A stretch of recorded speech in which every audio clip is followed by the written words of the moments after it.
चौहान सिंह भी जुड़े हुए हैं, जियोपॉलिटिकल एक्सपर्ट हैं आप। प्रोफेसर साहब, एक सवाल ये भी है कि जब चीन की ओर से ये कहा गया, इनिशिएटिव लिया गया कि हम आपका पोर्ट डेवलप कर रहे हैं, तो पोर्ट के आसपास की जो जमीन है वहां पर हम वेयर हाउस बनाएंगे, स्टोरेज को बढ़ावा मिलेगा और जो फैसिलिटीज है वो भी हम आपको प्रोवाइड करेंगे। डिपेंडेंसी बांग्लादेश की चीन पर बढ़ रही है, लेकिन बंगाल की खाड़ी में दबाव भी तो चीन का बढ़ रहा है। हमने अभी हाल फिलहाल में देखा कि बांग्लादेश के कॉक्स बाजार के ठीक पास में किस तरीके से उसने अपनी 6 पनडुब्बियों की तैनाती कर दी, वहां पर एक और ऐसा हब बना दिया। जब अगर युद्ध की सिचुएशन बनती है तो फिर वो मलक्का स्ट्रेट से, जो उसका सबसे ज्यादा आना जाना है, जहां पर एक प्रेशर पॉलिटिक्स के तहत में भारत काम कर सकता था, लेकिन अब तो कहीं ना कहीं अगर यहां पर दबाव बढ़ता है चीन का, तो मलक्का स्ट्रेट और यहां दोनों की तरफ से आमना सामना भारत और चीन के बीच में ही होगा। बांग्लादेश क्या इस बीच में मजे लेकर बैठ करके, क्योंकि बांग्लादेश ने अपना कंट्रोल एक तरफ जहां यूएस को दिया है तो दूसरी तरफ वो चीन को दे रहा है। धन्यवाद सुरभि। मैंने सुना चौधरी साहब ने बड़े दिलचस्प तरह से कहा कि तारिक रहमान की सरकार जो है वो मोहम्मद यूनुस 2.0 का काम कर रही है एक तरह से। तो उसमें शुरू में जब प्रधानमंत्री बने थे तारिक रहमान, तो उन्होंने भाषणों में कहा था कि उनकी सरकार जो है वो सबसे पहले प्रो पीपल पॉलिसीज बनाएगी और विदेश नीति में लगातार संतुलन लेकर चलेगी। पर हम लगातार देख रहे हैं कि रुझान वैसा नहीं जैसे बताया गया था शुरू में। इसीलिए मैंने कहा कि चौधरी साहब ने जैसे कहा कि ये तो मोहम्मद यूनुस 2.0 सरकार के नज़र से काम कर रही है। चीन का प्रभाव जाहिर है बढ़ा है, और आपने जैसे कहा कि चीन की कुछ हद तक प्रतिस्पर्धा जो है वो अमेरिका से वहाँ है, और उसमें ये एक तरह से दोनों पक्ष कोशिश कर रहे हैं कि किस तरह से अपना प्रभाव इस क्षेत्र में बनाया जाए। बांग्लादेश के जरिए से उसमें पाकिस्तान भी कुछ फायदा उठाने में लगा हुआ है। दो तरह से आपको चीन का प्रभाव समझना होगा। पहले तो ये कि केवल मोंगला पोर्ट की बात नहीं है, ये मोंगला इकोनॉमिक जोन की पूरी बात है, जिसमें कई तरह के और चीजें भी शामिल होंगी। इंडस्ट्रियल इंफ्रास्ट्रक्चर होगा, इंपोर्ट एक्सपोर्ट होगा, एफडीआई होगी, इन बहुत सी चीजें उसमें शामिल होती हैं। पर दो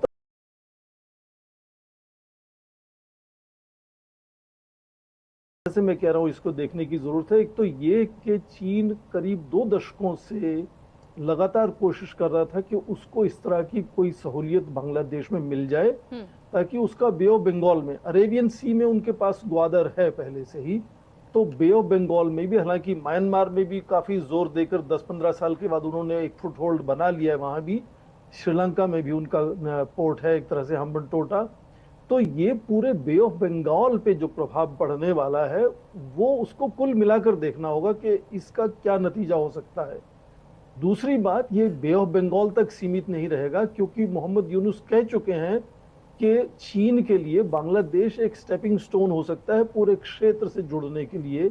और 2023 में ही भारत ने ट्रांजिट अरेंजमेंट्स फैसिलिटेट किए थे बांग्लादेश को भूटान और नेपाल से जुड़ने के लिए। तो चीन का यदि प्रभाव बांग्लादेश में इस तरह से शिपिंग रूट से मिलता है, और पीएलए को आप देखेंगे फिर लॉजिस्टिक सपोर्ट मिलेगा, शिपिंग रिपेयर मिलेगी, मॉनिटरिंग मिलेगी, ना केवल नॉर्थ ईस्ट रीजन को बल्कि पूरा जो आपका ईस्टर्न फ्लैंक है, चाहे वो अंडमान निकोबार एक तरफ हो और दूसरा जो हमारा पूर्वी तट है दूसरी तरफ हो, वो पूरा उसको मॉनिटर रखना और उसको नजर करने की चीन को एक तरह से अपॉर्चुनिटी या अवसर भविष्य में मिल सकता है।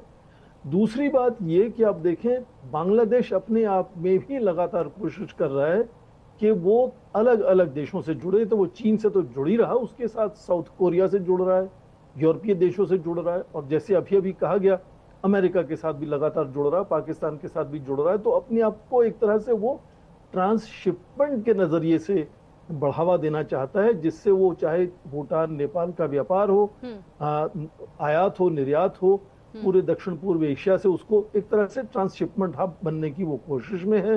तो उसमें भारत का योगदान एक तरह से कुछ हद तक सीमित होता है, पर उसके साथ साथ सामरिक नजरिए से, सुरक्षा के नजरिए से भी हमें कुछ हद तक उससे परेशानी हो सकती है। जैसे पहले कह दिया गया कि यदि यहाँ अमेरिका और चीन का आपस में प्रतिस्पर्धा का कुछ टक्कर का एक माहौल बनता है तो उसका प्रभाव हमारे पूरे क्षेत्र की अस्थिरता पर होगा। और एक छोटी सी बड़ी दिलचस्प बात, हाल ही में चीन ने एक और बड़ा सौदा किया, बांग्लादेश के साथ नहीं पाकिस्तान के साथ, उनको 8 पनडुब्बियां देने की बात हुई है। और उसके बाद पाकिस्तान लगातार कह रहा है कि वो अब अरेबियन सी में ही उनको ऑपरेट नहीं करेगा, उनको वे ऑफ बंगाल में भी ऑपरेट करेगा। और पहली पनडुब्बी का उन्होंने नाम रखा है आईएनएस हांगोर। ये वही पनडुब्बी का नाम है जिसने आईएनएस खुखरी पीएनएस हांगोर नाम रखा है, जिसने आईएनएस खुखरी हमारी फ्रिगेट को डुबोया था 71 में। तो वो एक तरह से ऐतिहासिक जो वापस उन चीजों को सामने ला रहे हैं, वो अपने आप में एक अलग तरह का चिंता का विषय है कि चीन का जो बिछता हुआ जाल ये है पूरे हिंद प्रशांत सागर में, हिंद सागर में, बे ऑफ बंगाल में, अरेबियन सी में, वो सामरिक नजरिए से, ये तात्कालिक नजरिए से नहीं पर सामरिक नजरिए से ये भारत के लिए काफी बड़ा चिंता का विषय हो सकता है। इसीलिए मुझे बड़ा अच्छा लगा सुरभि, आपने जब शुरू किया कार्यक्रम तो आपने कहा भारत के प्रधानमंत्री पूरे हिंद सागर में अपनी तालमेल बढ़ाकर अपनी सुरक्षा को सक्षम बनाने की कोशिश में है, क्योंकि ये जाल केवल बांग्लादेश तक सीमित नहीं है। ये चिंता चुनौती हमारे पूरे हिंद सागर में बढ़ने वाली है। चीन का और पाकिस्तान चीन नेवी मिलकर जो यहाँ अपना एक तरह से वर्चस्व और बढ़ाना चाहते हैं, उसके नजरिए से भारत का जवाब केवल आपसी द्विपक्षीय बातचीत बांग्लादेश से कर लें वहां तक नहीं होगा सीमित। भारत की रिस्पांस जो होगी वो पूरे क्षेत्र के सामरिक जो संतुलन को बनाना कैसे है, उसमें भारत की हिस्सेदारी दूसरे बड़े देशों के साथ कैसे बनानी है, चाहे वो इंडोनेशिया हो, सिंगापुर हो, हमारे यहाँ दूसरी तरफ चाहे यूएई हो, सेशल्स हो, मॉरिशस हो, मालदीव्स हो, इन सब देशों से भारत कैसे अपना तालमेल बनाएगा, ये नौसेना के नजरिए से खासकर वो तैयारी भारत उसमें जुटा हुआ पहले से ही लगता है। और प्रधानमंत्री का आपने जो जिक्र किया शुरू में, वो सोच को दर्शाता है कि भारत समझता है कि चीन बांग्लादेश में आकर क्या करना चाहता है। ठीक है सर।